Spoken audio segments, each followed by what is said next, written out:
And welcome into another Red Out podcast. My name is Devin, and we're going to come at you with some basketball. We got an update on basketball. We didn't really talk about it last week.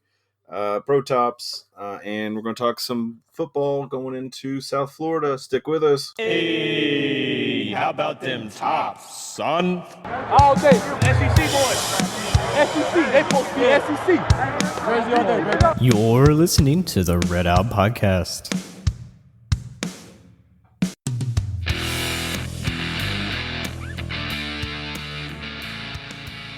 I am not ashamed to admit in the past, I've needed a therapist. We need someone, and it's a strong person who can admit it. I talked to my doctor, who referred me to a therapist, and I really didn't have much say as to who the therapist was. But with this episode's sponsor, BetterHelp, you do. You can filter out who you would like to talk to, age, gender, religion, and more to pair you with the person who works best for you. And if the person isn't exactly who you were wanting, you're not stuck. You can switch counselors. BetterHelp strives to offer affordable, professional, and accessible online therapy. So go to betterhelp.com/redout today to save 10%. By doing this, you not only support us, you can work toward a brighter, healthier you. Thank you to BetterHelp for sponsoring this episode. Hey, how about them? Good Lord. All right. How's it going, guys? Matt, you doing all right, bud? Yeah, I'm good, man. How are you? Doing good. I know we got a lot to talk about tonight, so we will go ahead and just jump right into it. Volleyball had an impressive crowd this past weekend. Yes, they did, man. I couldn't believe. I mean, it's first match of the season, whatever, but yeah, they had over 2,000 people to see them play Belmont. Like, Belmont is terrible at volleyball. I think we're 22-0 against them all time. We've never lost. Oh, wow. That's awesome. But yeah, over it's like 2,100 people. It was amazing to see that. So yeah, I mean, and that's a volleyball match. I mean, honestly, I'd love to see more, but hey, so be it. And I don't want to sound ridiculous. The picture I've got for our YouTube listeners of the show, I got a picture of Alyssa Kavanaugh. Just I always see her as our volleyball guardian angel. So, that's cool. Yeah, I want to touch on that so people don't go, well, he doesn't know what he's doing. Yeah, I do. I'm actually doing it intentionally. It's a tribute to her. It's a tribute. Exactly. Thank you, Matt. Yeah, I mean, anytime volleyball gets attention, I'm 100% behind it. They have worked their tails off for what they've done. And, Travis Hudson, hashtag needs a statue on the hill, 100%. So, absolutely, man. I know it's kind of like a joke to some people, but I really think, like, where is his statue? It's amazing what he's done. I mean, he took WKU volleyball out of nothing. Well, I mean, it's turned into a juggernaut. If you put him in another sport, it's a different story. Right. I mean, I hate to be like that guy, but if you put him in a different sport, we're in a different, conversation right here. So, yeah, maybe we should football, basketball, anything. Maybe we just need to try it. Let's see how it works. The next sport that just sucks. Let's put Travis Hudson and see if he can fix it. I think he could. I think he could turn it around. Be like, hey, coach, the badminton team's not doing so well. You think you can take care of that? I got you. I got you, bud. We can take care of this. I think he can figure it out. But I thought with the volleyball, I thought the major news too was they already have a top 25 win against Marquette in the Dayton tournament. That was the first game of the year. They came out, beat them 3-1. And then unfortunately the next match they got dominated against Dayton. Apparently there was some kind of like air conditioning issue, and it was like hot as crap in there. And so they were apparently it was really tough conditions to play in. And sounds like the Dayton bunch was trying to fix the game. Right. Throw that out there. It's a conspiracy against Western. That's it. They were out to foil the Tops. Yes. Let's see. And what match did you say they had over 2,000 fans at? It was Belmont. That was on Tuesday. So, yeah, it was their first home game, and 2,000 people showed up. I mean, to put in perspective, like a women's basketball game may not have had a game besides the education day that they had 2,000 people at the match at all, or at the game at all. But that's wild, though, dude. Like, it's now the third biggest sport on campus. Yeah, like, clearly. Okay, if you put it in perspective, that's like for volleyball, that's like a packed house. That's a packed couch, that's a packed diddle. 2,000 fans is awesome. A standing room only, like can't breathe type of attendance. That's incredible. Yeah. And guess what? We need better. I'm just saying. We need more fans at volleyball. Just saying. Amen. Hey, that's the top 25 program. Like, show them some love. They're incredible, and they're fun to watch too. Like, it's a lot of fun. It really is. Yes, now some would criticize because I've never been to a volleyball match, but those people also have rednecks on their show, so it's whatever. But anyway, so we failed to mention last time that Coach Lutz has actually been putting in some work. He hadn't been just sitting on the couch and just hanging out all summer. He's been putting in the work on the tops. Matt, I'll let you talk about Coach Lutz, see what he's been doing, how he's been going. Yeah, well, I think it's important to highlight. I know people are looking for some news and wanting to know what's going on, and so obviously basketball's the first or second biggest sport on campus. And depending on who you ask, but yeah. Say what? Yeah, right. I said depending on who you ask, but yeah. I know, but anyway, no. But he actually, he came in and he had like this period where basically we didn't know what was going on, and there was basically no news. And it's like, why haven't you signed someone yet? Whatever. Well, he ended up signing several guys that look like could be pretty good players. Guys that we could hopefully keep around a while. Some guys that will immediately impact. We're going to keep Dante Allen and Falujan and some of those guys that you kind of felt like were somewhat of a core. We're losing Jamarian Sharp and we're losing Davion. But overall, it seems like he's actually put together a decent roster. It took him a while. Like there was a delay to it. It was, everybody was kind of starting to freak out. And then I was going to say, especially within our circle. Oh yeah, no. Within our circle, there were people like losing their minds. Mm-hmm. Yeah, he is burning this program down. Right. And you're just like, falling. What? Yes, yeah, and it was pretty bad. There for a little bit. I know a lot of guys within our circle were like fixing to cash in their season tickets. I'm being a little exaggerative, but it was pretty like they were really thinking, oh man, it's just going to be 2 or 3 years before we have a decent team. Well, honestly, it was reasonable to be wondering what the heck was going on. Like we didn't have, more than 5 or 6 players for more than a month after he had already gotten in and got started. Yeah. And then he started, he landed the first one, and then within 2 or 3 weeks, we had some really nice pieces coming in. It's like, okay, he had doing something. That's good to know, Well, yeah. Because really there were a lot of players that slipped through recruiting wise that people didn't think that should have. I don't even remember. I can't even think of that one of the players' names. Guys from his own school. Yes. He kind of got some judgment from that, which he did end up getting one of them. But there were a couple of them that, in hindsight, like one guy ended up going to TCU. Well, the school is from Texas. The guy's from Texas. Yeah, it makes sense to want to stick around. They've been in the tournament. Like this is not outlandish to think that he might go somewhere besides Western. Yeah. But their mascot's a frog. Ours is Big Red. But I'm not judging. Right, the horny toads. But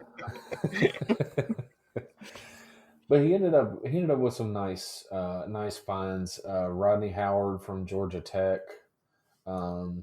He had some JUCO guys that looked like they could be pretty solid. Baba Carfay from College of Charleston looks like a pretty decent player. Brandon Newman was, I believe he's the guy from Purdue. Let me double check to make sure. Yeah, for Purdue. Just double checking. So really nice looking pieces. And so I think the outlook is a little bit more bright, and I think honestly, immediately, given some of the teams that left in Conference USA, like FAU, who's going to be like preseason top 15, and some of those other teams, I think we should immediately be one of the favorites in basketball. So just wanted to make sure people were aware and thinking about basketball coming up here in just a little bit. It'll be literally month and a half, and we'll start having tangible basketball practices and rah. So, question for you: do you think FAU is as good as this year as they were last year? Well, I don't think they really lost anybody. I believe they kept everybody. That's pretty good. And honestly, nobody transferred out. I'm assuming they would have added a piece or two. I don't think they had anyone leave, and so I mean, they honestly didn't get the love that they should have all year, and then they finally showed that they were capable. I sure as crap didn't think they would go Final Four. Oh, I didn't either, honestly. But I mean, that was amazing. Yeah. And they beat some real teams. It wasn't like they just played no one. So kudos to them. But I think they obviously deserve to be ranked. I don't know if they should be a top 15, even top 10 team, but obviously when you have that kind of experience and expectation, like they're going to be disappointed if they don't cut down the nets. Themselves.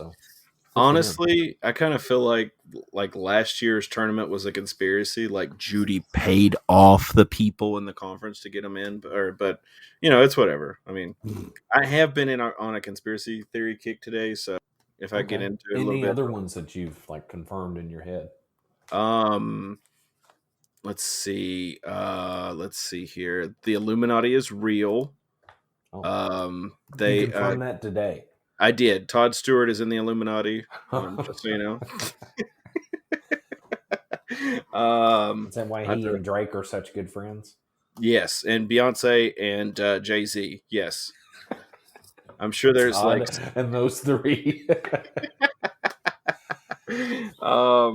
Okay, so serious note, some good news for Western, or at least Western fans. We've got some news. So Western fans who want to watch some games on Sunday, you got some players you could watch. You've got Bailey Zapp, sadly, has gone to the practice team.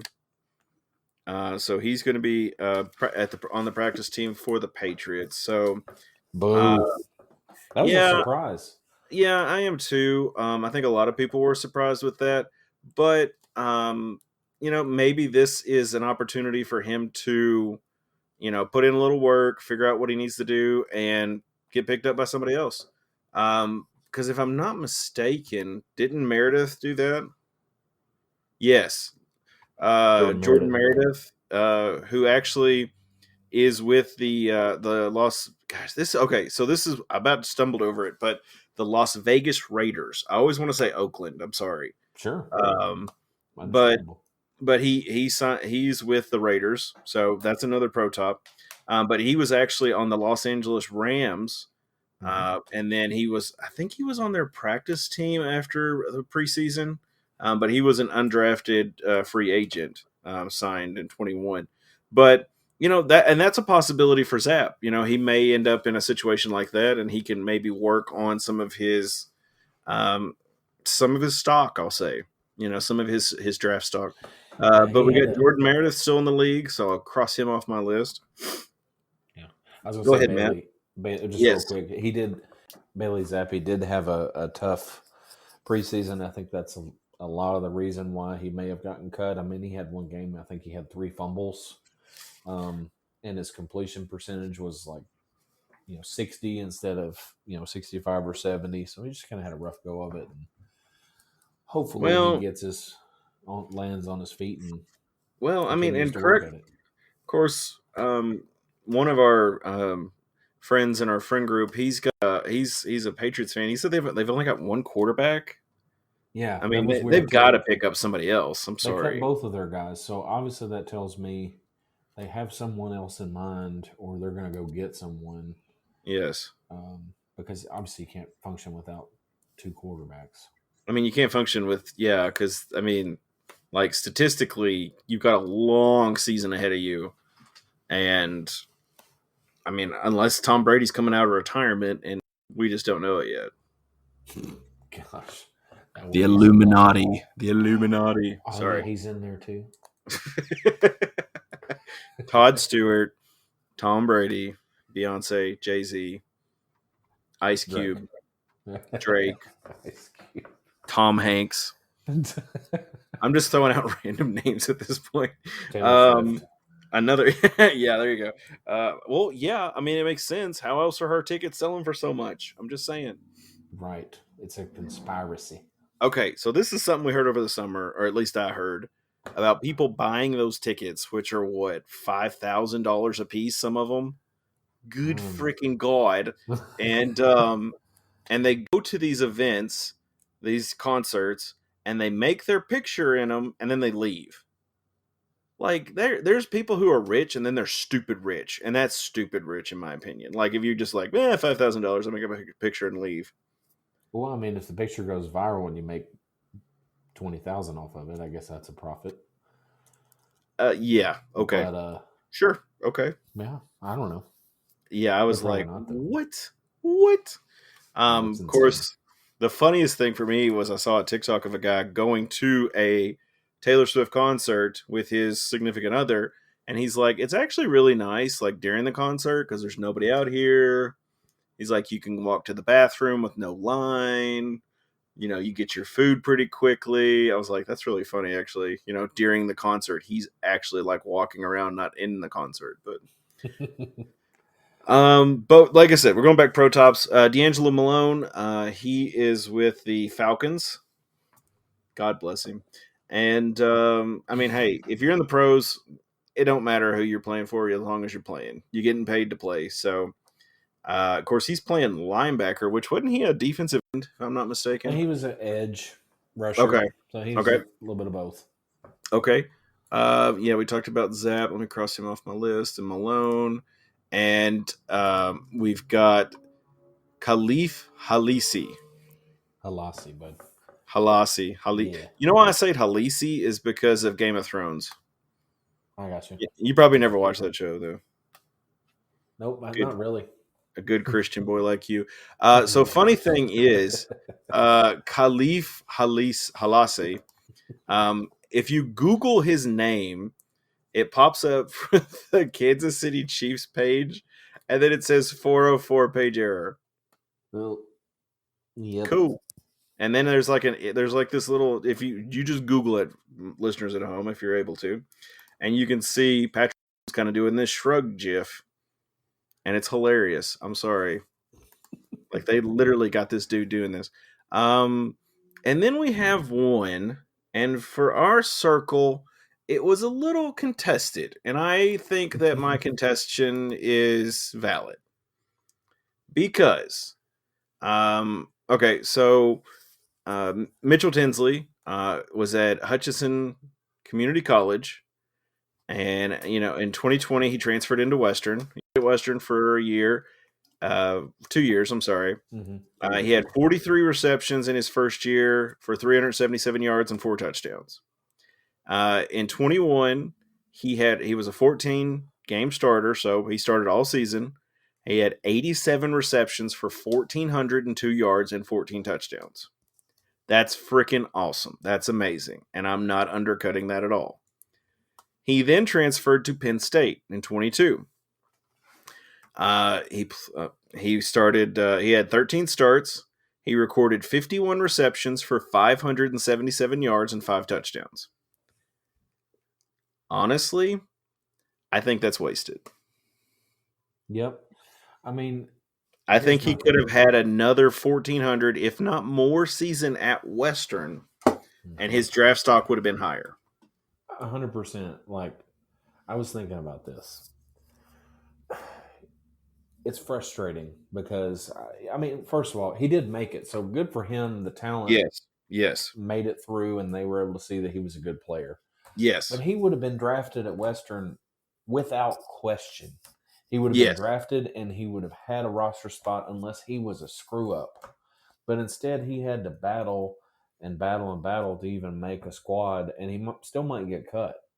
It frustrates me because, number one, how good could Western have been, but also how much better off could he be right now, sitting comfortable in the NFL than.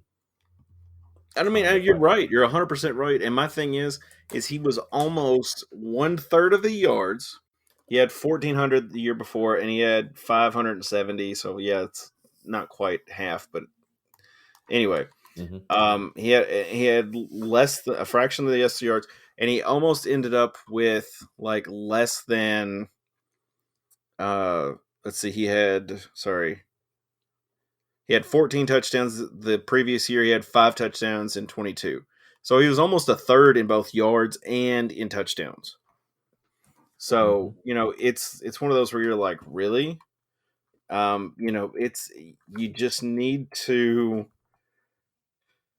I don't know. I don't want to speak on things that I don't know. Okay. I'm not making assumptions here or anything like that.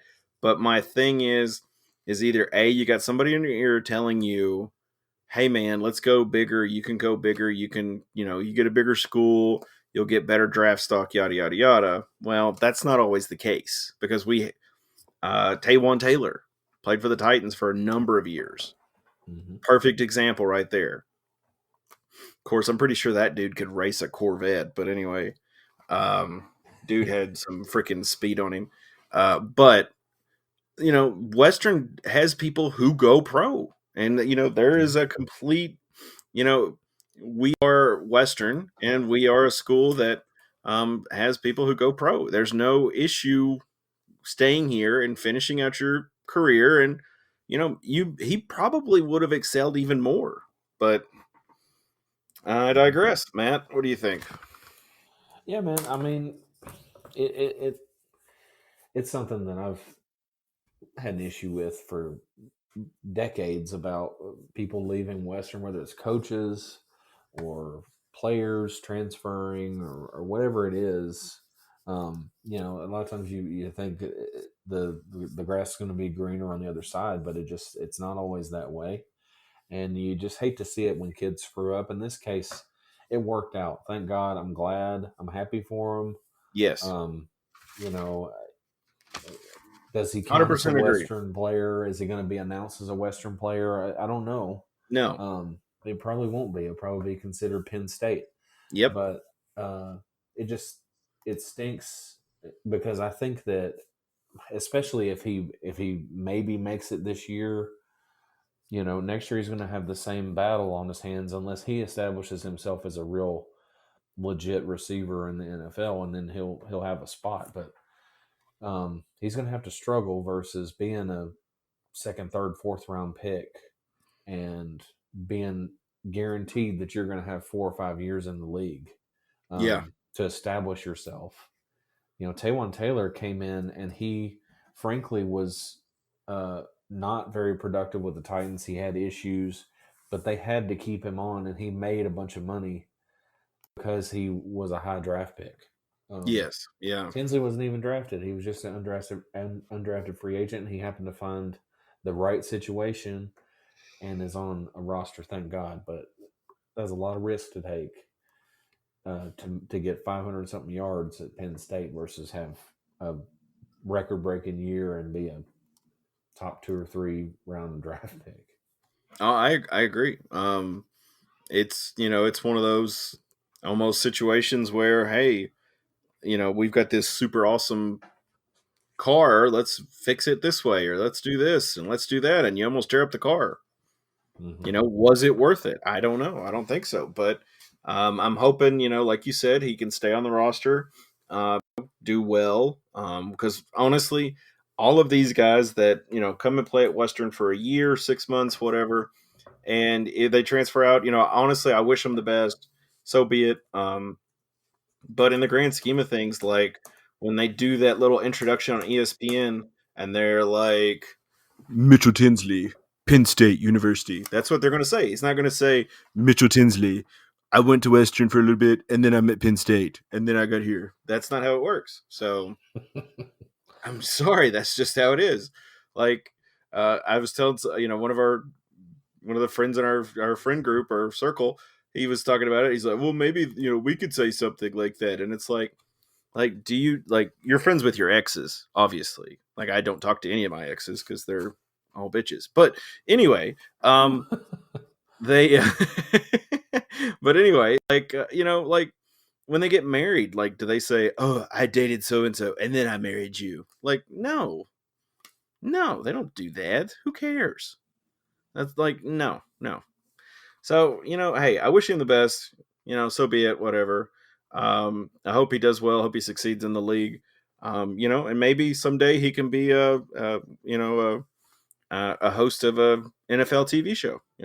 I think that's what all NFL players are working towards. So anyway, so Matt, do what? The dream. Anyway, go ahead, buddy. Yes. So Matt has written an article, and just like those old ladies at Sam's Club, we're going to give you a sample. Lord. By the way, I don't want to miss a couple guys from the Pro Tops thing. Oh, yeah. Go ahead. Sorry. Tyler Higbee, LA Rams, George Fant, Houston Texans, Broderick Martin, Detroit Lions. So congrats to those guys. I just want to make sure we mention that because we don't want to be snubbing people. Oh, and you know what? I think we're missing one. Lucky Jackson, right? Is he still with the Vikings, or am I messing? He got cut, and I don't know if he's been signed yet. Okay. He got cut. Yeah, he had real rough. There was a video of him dropping a wide open deep route. I mean, he was wide open, going to be a touchdown. Everybody was going to celebrate, and he dropped it. And it's like, oh crap! That might be why he gets cut. And he did get cut. So you hate it. I hate that. He's such a good guy. He's so smart. I was really impressed with him when I met him a couple of spring games ago, and he was hanging out and he was going to go to a tryout. And it turns out he made the XFL and did so well, and then got a tryout with the NFL. And I hope he lands somewhere in the NFL and a great career because he's a good dude. Yeah, I do too. It was almost inspirational for him to go from the XFL to the NFL, and I thought, all right, hey, man's, he's putting in work. He's doing good. Let's hopefully see how everything goes. And I hate that. Oh, well, best of luck to you, buddy. And, hopefully you'll get picked up by another team here. Absolutely. Maybe you'll be lucky. Good one. But anyway, yeah, I mean, honestly, that's what I'm hoping is Lucky Jackson gets picked up and he can actually, and honestly, if he gets on a practice team too, that's fine because you're going to get paid. You get paid to practice and, do your thing. And, hopefully you can build your stock as well as practicing with professional athletes. So, best of luck to him and all the Pro Tops so far. Is there anybody else I'm missing? I don't think so. Okay. I honestly I just want to make sure I didn't miss anybody else. Good, man. So your little article. My little article. That's 27 pages long. Oh man, hey, it's actually. I mean, it's respectable. Like you could probably read it without wanting to go to sleep. Yeah, I need pictures. I'm sorry. I got one picture. It says "Keys to Victory." There we go. Riveting. Anyway, first of all, if there are any USF people listening, hope everything with the hurricane. Obviously, I hope everything works out and nobody gets hurt and we don't have a disaster. My sister's down there in kind of Manatee, Bradenton area, so she's kind of locked in and told me her street was flooded and whatever. So prayers to for those people down in Tampa area. Just wanted to say that. As far as what I was getting at in this article, we're talking about kind of what we want to see for Western. Do you want me to just kind of go into my keys, or we want to lay the groundwork for USF in general? How do you want to do it, man? Either way you want to do it, buddy. Okay. Well, I'll say this before we get into my keys. USF last year was 1-11, so they were a complete disaster. They were terrible, but they do have a new coaching staff, and it seems like these guys should know what they're doing. We'll see if they're any better or whatever, but it stands to reason that they should be better than 1-11, or at least that they should start improving. They do return some people, and honestly, the 1-11 obviously is horrendous. Yeah. But if you look at some of their stats and stuff, they weren't a terrible offensive team, especially. They averaged 28 points a game offensively. So that's honestly enough for you to win some football games. Yeah. That's pretty decent. I don't know where that ranks in the whole country or anything, but that's a decent output. You can win with 28 points. But the problem is they gave up over 41 a game. Wow. Yeah. So they gave up 234 on the ground and 282 through the air. So not good. They also didn't force turnovers. They were negative in the turnover margin. So they had some things they needed to work on for sure. But if you go back and look at their results, they only had a few games that they just got blasted. They lost to BYU by 29. They lost to Louisville by 38. Lost to East Carolina by 20. And there was one more.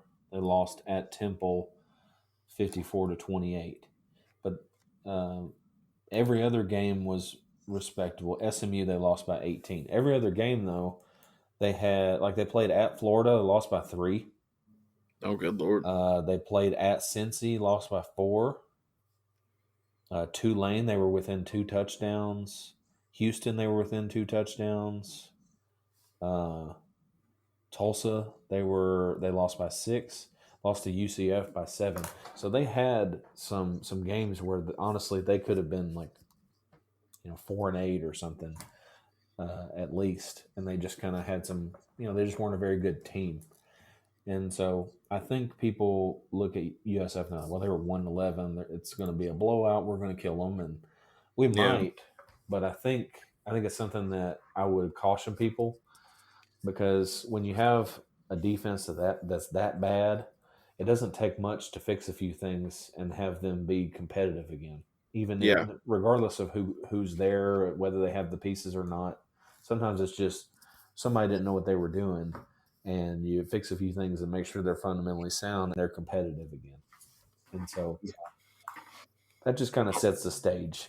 They do return some quarterbacks. They have some good transfers. They had a couple Florida transfers that decided to come to them. So they have some athletes. And with any Florida school, you're going to have some athleticism just because a lot of the players are going to come from Florida, and Florida is just overrun with athletic bodies that can play decent football. So they're going to have some pretty good players.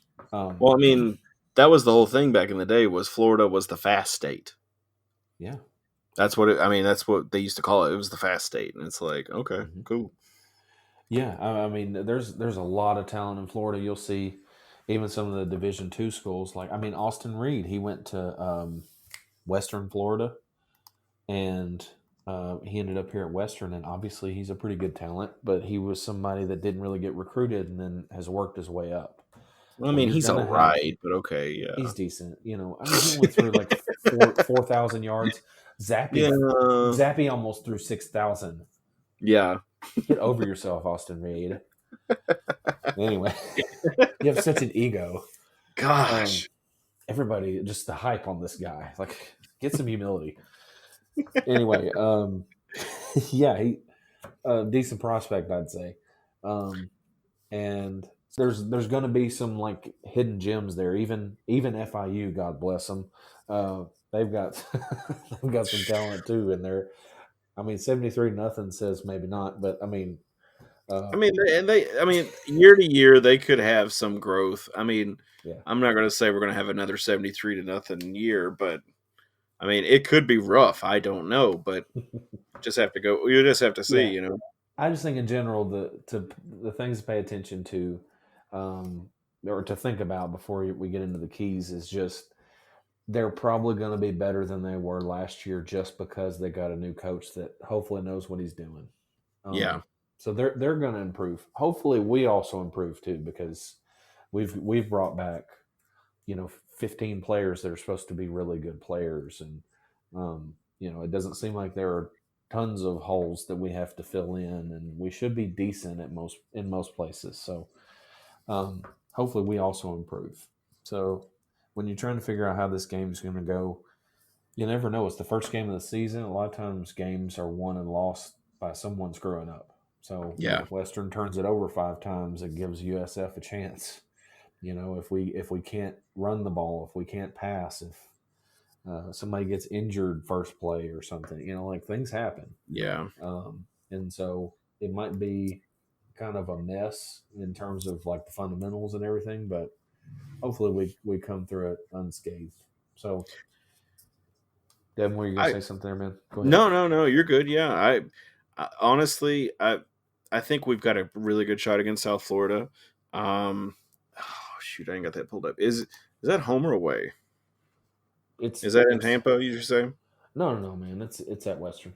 Okay, yeah, I goofed and didn't pull that up beforehand. But yeah, that's. I mean, on like you said, hopefully, come through both sides. Everybody's okay. Everybody's healthy. Everything's working out fine. And South Florida's going to have a chip on their shoulder coming into Western. ESPN's got us at basically like 2/3. We have 67% chance to win on Saturday against South Florida. It's going to be almost 90 degrees. Do what? Well, I mean, when you hear that number, 67%, like that's a big number, but it means we probably should definitely win, but there's a decent chance that things happen. So. I don't want to sound cynical, but I do not trust the numbers on ESPN's matchup predictor. Because last year we had the same thing. We did that whole thing last year with basketball. Like every time you'd sit there and all of a sudden, boom, you got something else popped up, and you're like, what is that? You're like, hey, we got thumped by this team, and it's like we were supposed to win by a certain, we had this much, and nope. Yeah. But yeah, Western is going to be playing South Florida, like I said, 3:30 p.m. CBS Sports Network, so get used to that. And WKU is going to be a 11.5 point favorite. Yeah. So it's interesting too. The line went from 13.5 to 11.5. I don't know if the Matheson news, which by the way, Michael Matheson, probably second best receiver or third, depending on how you look at it. Looks like he's out at least for a little bit. He's definitely not on the depth chart. So that's something to factor in. That might be why the line has moved closer to 10 rather than moving towards 15. So regardless, I mean, we're a solid favorite. I mean, one of my keys to victory, the first one's real deep. It's don't suck.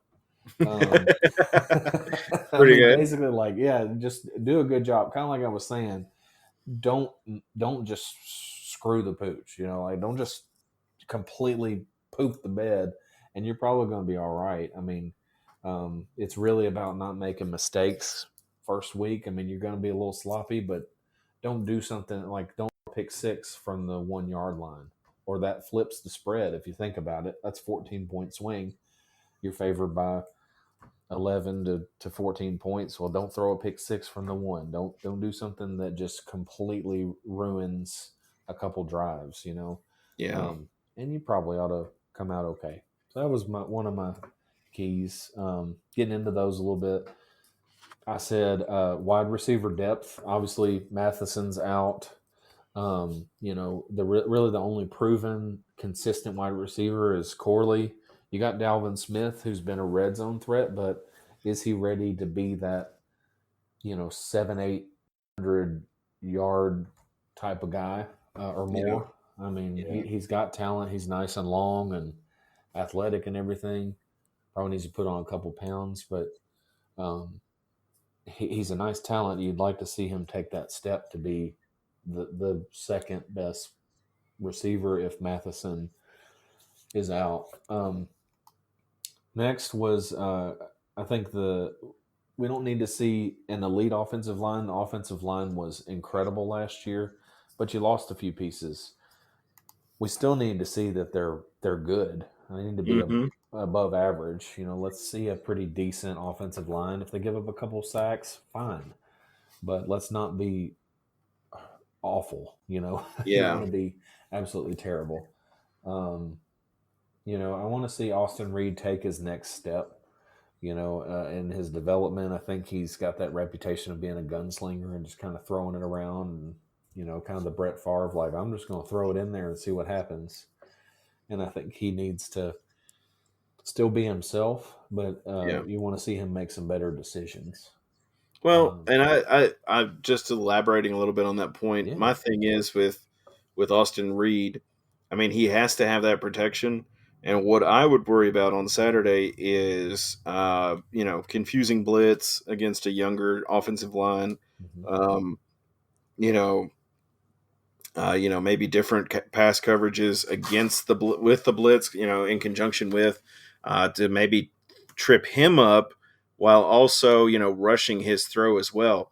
Because there's a lot of scenarios where, we do this up front, it screws up the offensive line. He starts getting rushed, bing, bang, boom. He's thrown interceptions. He's being sacked. There's a lot of things that could go downhill quickly because, Austin Reed's being rushed.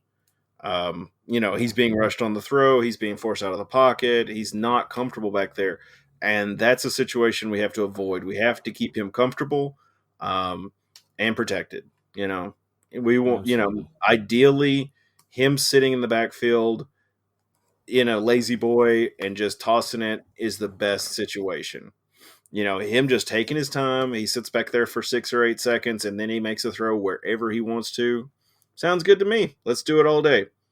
But if he's having issues like that, in my mind, I'm worried about injuries and I'm worried about, losing, but injuries are more important for me at this point in the season. So, but sorry, go ahead. No, you're good, man. That was good input there. I mean, I do every now and then. Yeah, man, that's good thoughts there. You got one, Devin. Thanks, guys. Sorry. So I mean, Austin. Hopefully he, you just want to see him just be a little bit better, a little bit more sharp. You certainly don't want to see. I kind of put it in the article. There were a few times last year, probably more than some of the other great Western quarterbacks, that you kind of look at what just happened and you're like, what was he thinking there? Yeah. Why did he do that? And there was more of that from Austin than I think you saw from some of the other ones like Zappy and Dowdy and Mike White. They were a little bit more steady. Reed is, he's got a stronger arm than at least a couple of them. Well, I mean, to stand up for Reed a little bit here, like Mike White, Brandon Dowdy, Brandon Dowdy was here for 45 years, so he should have been, very well versed in Western football and culture. But like Piggy, like, Pigram, yeah, I know, right? Me and you both. Pigram, Piggy, he was not the best. He did not have the strongest arm. And I think Tyson Helton thought when he was recruited him that his arm was a lot better than it was, and it wasn't. And God love Piggy, I'm hoping he's doing good. But he he was not a good fit for Western's offensive scheme. Mm-hmm. And for Western to try to kind of convert things into that, it wasn't going to work. I'm sorry. And the same with, and Stephen Duncan, he's a great quarterback too. Not to name names, but like he was not on the caliber of Bailey Zapp. Sorry. Sure. Stephen Duncan's not on the caliber of Mike White or Brandon Doughty, or for that matter, I would say Austin Reed's a better quarterback than Stephen Duncan. Well, yeah. I mean, I think that's so. I mean, there are quarterbacks who played at Western who were not at the talent level as these guys. So that's all I was saying is that Austin Reed. Even though there's a lot of hate on this show coming from Matt's end on Austin Reed, some of us here still do like him. So Austin Reed's incredible, man. What are you talking about? Just trying to stir the pot, man. Just stirring the pot a little bit. Man, I didn't say that at all. Austin Reed's incredible, man. I mean, he's Zappy with another year. I mean, Zappy. Yes, which by the way, that was something I always hoped for. By the way, was having Zappy another year, and this is where we're getting with Austin Reed, and I am ecstatic for the way this season's going to go. Hopefully, yeah, and I mean Zappy did not have a running game, so a lot of his numbers were a little bit inflated because he had to do all the work. Yeah, Reed actually had, especially later in the year, he had a running game that was somewhat respectable. He had a decent stable backs, which is another one of my points. But I mean, he really has had a lot more options. So some of his numbers were a little lower, but he is absolutely on the same level as any of the other three really, really good quarterbacks in Western history. And honestly, I think, well, at least in this century, I'll say Austin Reed is probably one of the top, quarterbacks for Western in this time period. But I mean, honestly, first play of the game. If I'm Tyson Helton, we're throwing it deep. We're going for it right first play, right? Sure. I mean that's just my opinion. I'm going to go for it. USF secondary is supposed to be one of the article, the Q&A that we had with I forget who it was, but one of the Bay Area something. I'm sorry, I'll have to check it. Bay Area Examiner, that was it. Yes. He quote unquote said their secondary was straight ass. That's hilarious. Hey, but he didn't filter it. That's hilarious. It was. He was pretty blunt about it. They were terrible. So, oh my gosh, it really should not be a good matchup on that part of it unless they've found several players that can immediately help them. So we should have a pretty good matchup there, but you just want to see a good trend upward. You want to see some efficiency, and I'd honestly like to see a good running game from the start of the year. That's one thing that we have not had in years and years. Is a running game that you come out game one and you get 200 yards rushing or you get 150. Usually it's not that it's not ready to go. The last couple of years we've had a good running game late. That's why we've gone on some late season runs. But the running game has not been elite from the start of the year, and I think we got a chance to do that this year. Yeah, we've struggled since at least Brom, I would say, to have a successful run game. I mean, we had D. Furby on the show before, and, even Furby had issues getting the run game started. Mm-hmm. And I want to say his first year with Sanford was better than his second year. And I don't know if that was the offensive scheme that had issues or, Lord knows what was going on there. But, and then, of course, Coach Helton has actually, I won't say improved, but it's a lot better than it was under Sanford. I'll say that. It was a lot better.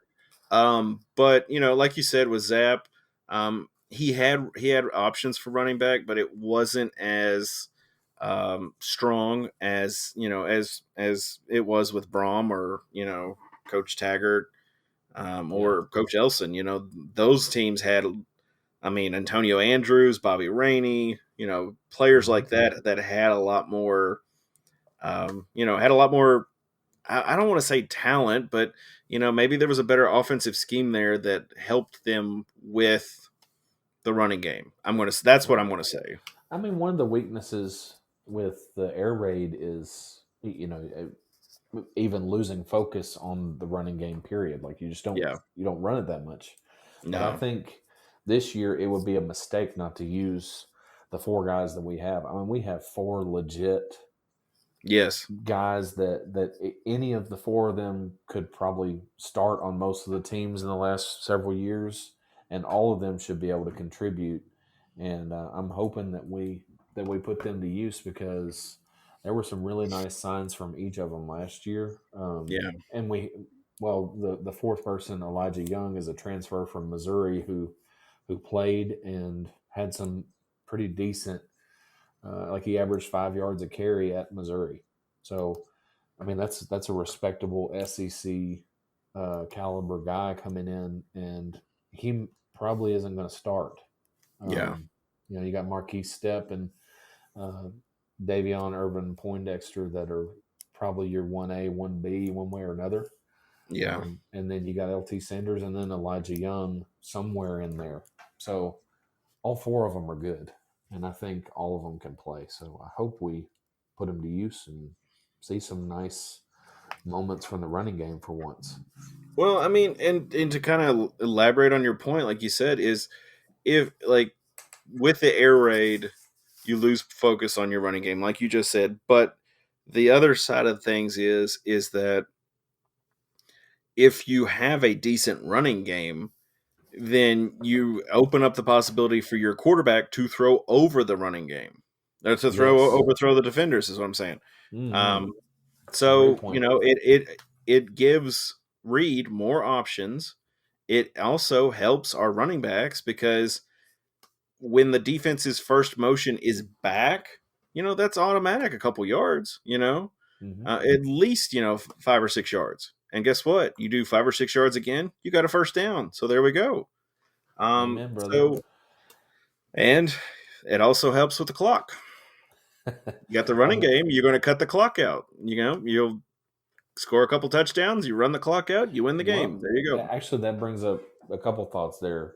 One thing is, I don't know if you've seen this in some of the comments or whatever, but they actually changed the rule now where they're going to run the clock on first downs in the field of play now.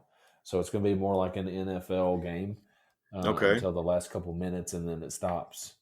Well, that number one, that's going to emphasize running more. It's going to be more valuable to be able to run and get a first down, because the clock's not going to stop. Yeah. And I think it's going to shorten up some games. And so I just think about some of those early games last year. We established a running game later. Yeah. But early on, we didn't really have a running game. I mean, Austin Peay, we won 38-27. Yeah, something like that. Yeah.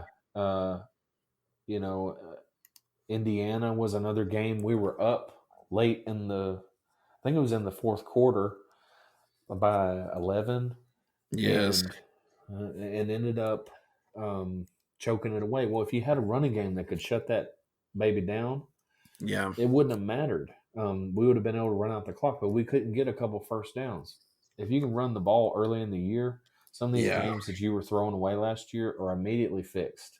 Yeah. Troy, we could not move the daggum ball for the first half at all, and we finally figured out how we could do a little bit. Yeah. But they ended up winning because they controlled up front and they controlled our short passing game. UTSA. I mean, I can keep going. I mean, you're 100% right. I'm not going to argue any of those points, because Indiana was. Next time we play them, we've got to find Jared or something and sacrifice him on the 50-yard line. I'm sorry, but anyway, Jared, don't say anything if it's okay. Okay, we're good. So anyway, I guess fine with it. We're good. But anyway, no, like seriously, like I don't know what it is about us, but we cannot beat Indiana. Of course, we were at Indiana last year, which I think they got some home cooking. I'm just saying, the refs are part of the Illuminati. But anyway, but no,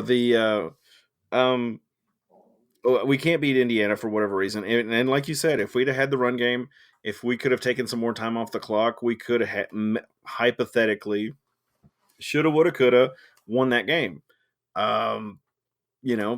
If like you said, if we can establish the run game earlier in the season, I think it's going to help us in the long run, and especially it's going to help passing. It's going to help everything else. And the thing too that we're missing out on just a little bit here is that Austin Reed should be more comfortable with the system this year than at the start of last year.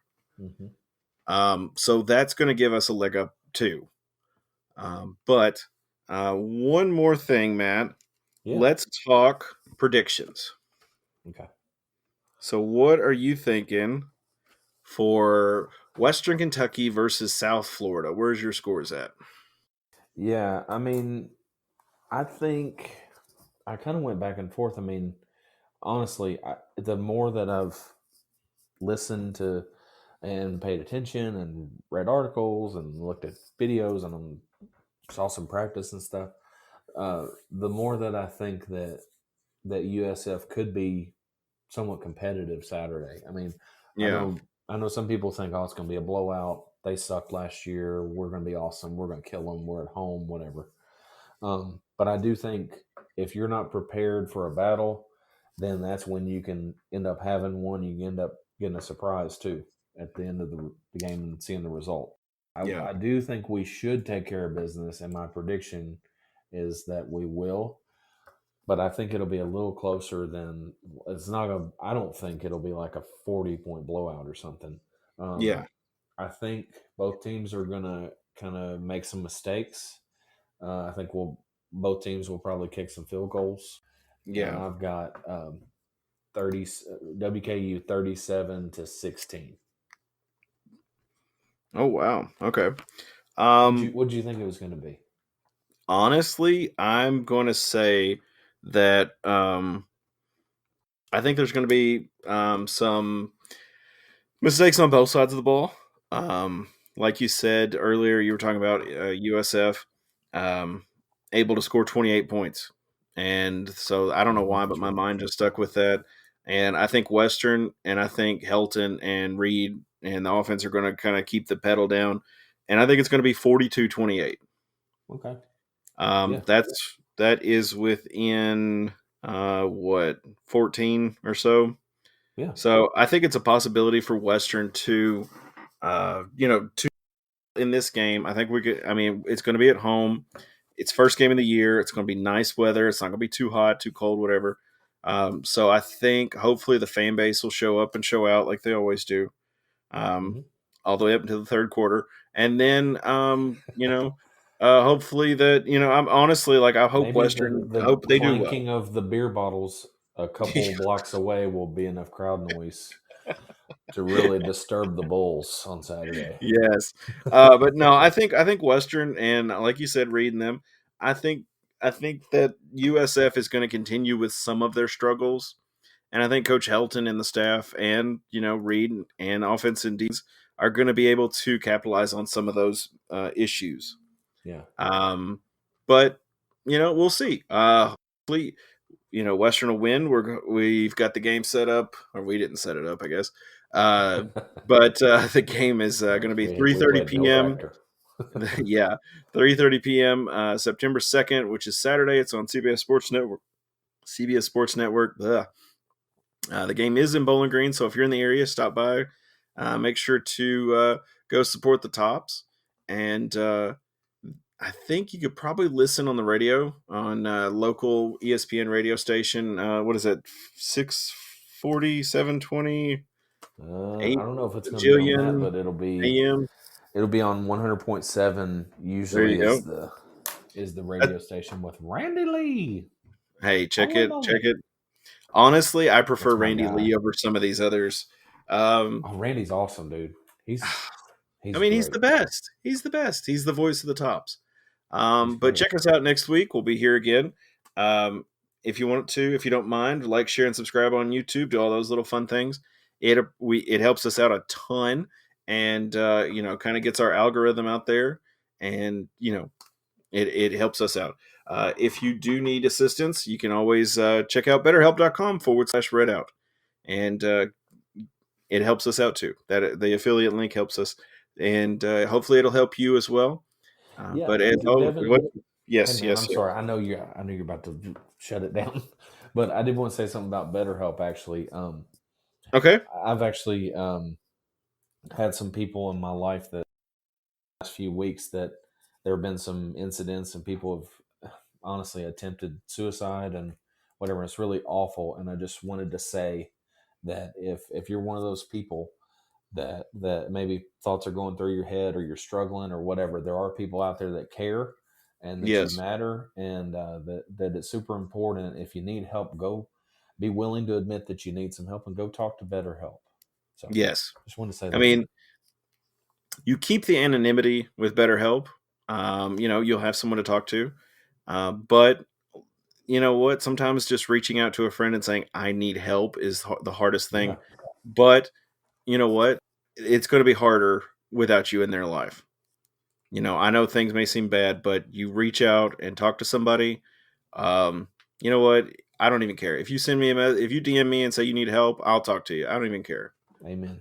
Because your life matters. You matter. Whoever you are out there, if you need to hear this, you matter. That's right. But as Matt was saying, check us out. We'll be here next week. Check us out on ESPN. ESPN. God, I wish. We'll be on YouTube. I'm so out of it today. That would help the exposure, I think. If Yes, we were I on think if we could get this on ESPN, on the Ocho. I just have to figure out how to hack the ESPN satellite. But anyway, yeah, check us out. We're on YouTube. Like, share, and subscribe. Follow Matt on Twitter. He's the one that does the red out. Just says something crazy. It's not me. It's completely Matt. Oh, someone went full name on me a few weeks ago, man. They thought they were calling me out. Okay. I'm not hiding it.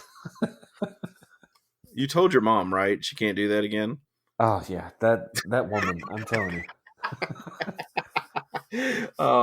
But hey, guys, we appreciate your support. Appreciate you listening thus far. And as always, guys, go Tops. Go Tops. The music's working this week.